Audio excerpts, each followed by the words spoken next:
Alrighty then, welcome back ladies and gents. We're going to take a look at another color change. This one is called the Flick Change, I think. I'm really bad with card names as far as like changes go. If you haven't noticed, this one looks like this. We have our 10 of spades here, flick it, and it changes now into Z7 of hearts. Okay, so what we're going to do here is we are going to do a double lift off the bottom of the deck. Okay, so however you want to do a double lift.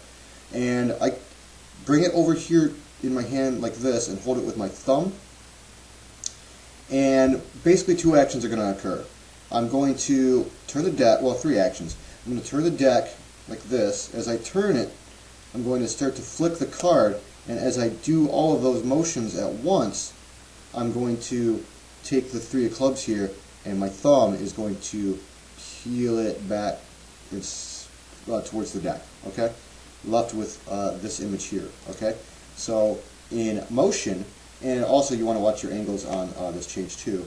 You wouldn't want to do this change open-handed like this, because they're going to see that card and where it goes. But if you're off to the side a little bit, angles aren't too bad. If you're really worried about it, you could risk kill your hand a little bit more, but that does obscure excuse me, the change a little bit.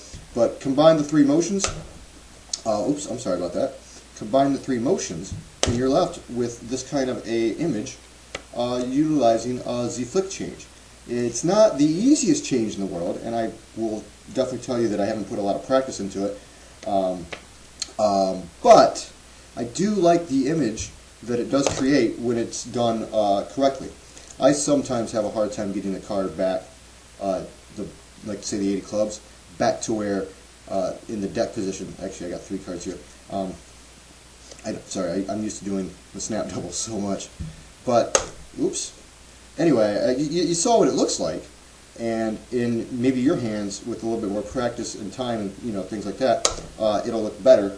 But that is the snap, or I don't want to call it the snap change.